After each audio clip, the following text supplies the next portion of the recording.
Like a Hellcat.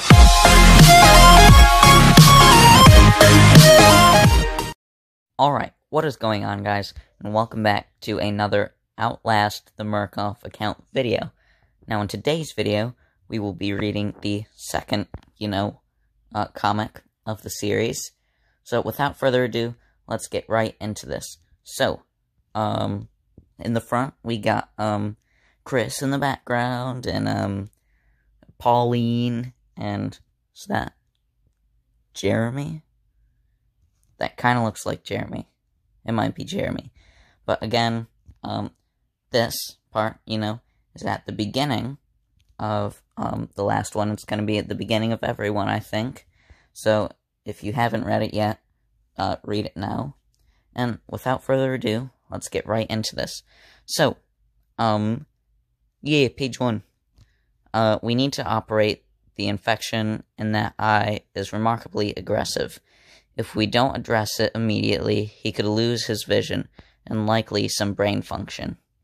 Sure. I can just... FBI or on-site hospital. Hold on. How long will I be unconscious? 24 hours under full sedation. Or, he's gonna be sedated. Probably another 36 of heavy pain medication. I don't mind losing some brain function if it takes memories with it.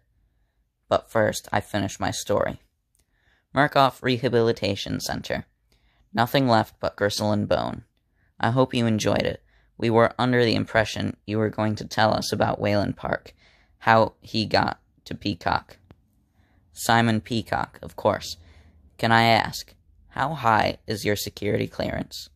Pretty high. We're both Alpha Gray. What would you say if I said Eskimo, Reuben? Excuse me? Never mind. Simon Peacock is dead. Wayland Park's story gets us back to Mount Massive. From Anonymous, blah, blah, blah. I'm writing to report security neglect at the Mount Massive Charitable Hospital in Mount Massive, Colorado. Cost cutting and profit have taken here we go. Have taken precedence over safety in a manner which endangers staff and patients both. It is hard to imagine conditions continuing in such a state without attention from OSHA. As both physical and digital security measures have been stripped from the facilities, staff has been required to... And then it cuts off. So, let's continue. An anonymous employee at Mount Massive complained to Human Resources about safety conditions at the hospital. Marion and I were sent to find any potential litigious dangers, like litigation, or if they turned out to be false claims. Official MURKOFF policy protects any employee filing a complaint. Unofficial policy is extreme prejudice. Squeaky wheels get greased. You don't mean killed, do you? Not often. Shamed and ruination usually do the trick. MURKOFF HR forwarded us the email. That talk about OSHA, potential litigation. I know a veiled threat when I see one. Or veiled. Veiled threats are my whole MO. Paul started looking through the logs, but whoever posted the complaint had covered their tracks. I got curious about what MURKOFF has so intent on hiding. I'm going to have a look around. And then scan, and ping! 120 feet, or 22 feet down. Impressive, am I right? Jeremy Blair, Executive Vice President of Global Project Development. So that was Jeremy. Okay. And then you can see Chris Walker is being contained.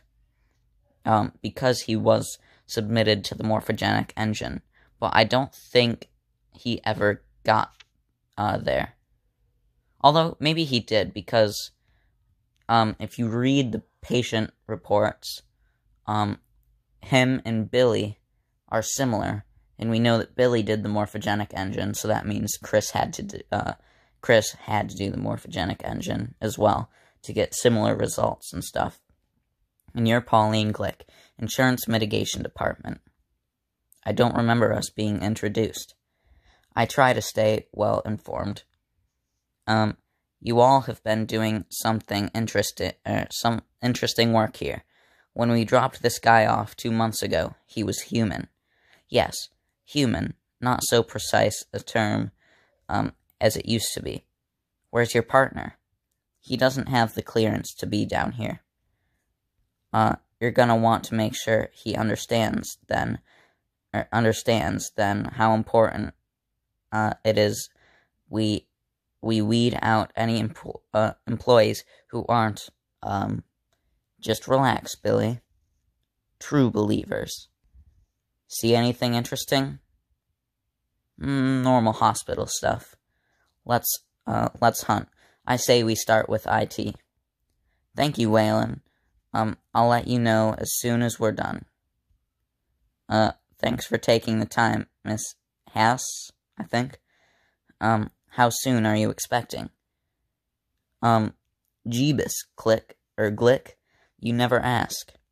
It's okay, I'm 6 months along. You had a question about our email system. I'm sure you can imagine MURKOFF's rigor concerning digital security. Anybody with access to deep web resources would have to be from corporate. The email was sent through an onion router, bounced through several unindexed servers. Who runs corporate from Mount Massive? I'd start with the head of Biz, I think. I don't know. Let's see. Yes, Biz Dev Rick Trager. Ooh, so we get to see some Trager. Hey, I'm happy to help. I'm a team player, and I want you guys on Team Rick. You guys want coffee, or some kind of fancy WAP drink? I can say that because I'm Italian, on my mother's side. I'm gonna have a coffee. Denise, be a buddy, and bring us some coffees. Thanks, Mr. Trager, but this complaint, IT is saying it would have to come from corporate. So, Trager looks extremely hip and young, which is extremely interesting, because if this came along from the morphogenic engine, because was he submitted? He might have been submitted. He had to have been. I don't know. But corporate, from the Latin corpus, or corpus, also the root of corpse, because a corporation is a body, and any weakness is a wound to that body that must be staunched, cauterized if necessary. I couldn't agree more. Well, you certainly look like you know how to take care of your body. Let's stay on topic. Of course. Let me ask you this. How would anybody in my department make money sending vaguely threatening emails about my department performing poorly? How much have you cut the security budget? My job is minimizing expense. I'm sure you two can relate. And anything as expensive as security. I mean, don't get me wrong. I never metadata I didn't like. And then HHH and crone. But sometimes you gotta make cuts. I create efficiencies that makes us all safer. Security changes with the times, Money will always be money. Interesting. Scribble. This guy's dirty as hobo poop. Our coffee. Thank you, dear. You're expecting as well. What? I'm not. You think I'm pregnant? Oh, I'm sorry. Oh, God. Mr. Trager, forgive me for being forward.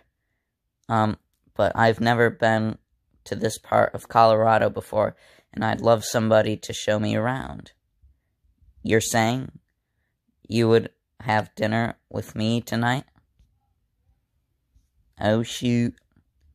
I put up with that smug, person for 3 courses and a bottle of wine. And Daddy said, Buddy, don't go to medical school. Doctors are on the wrong side of litigation, of course. Of course, he was right. I've sued more. Before he finally invited me back to his place. I turned down, drugs, so he offered me scotch. Is Lay 27 years old, a gift from the head of MURKOFF. Global HR. How many fingers? You mentioned, you have a wine cellar. I wouldn't mind something red. I finally bought myself a chance to snoop. I found his internet passwords.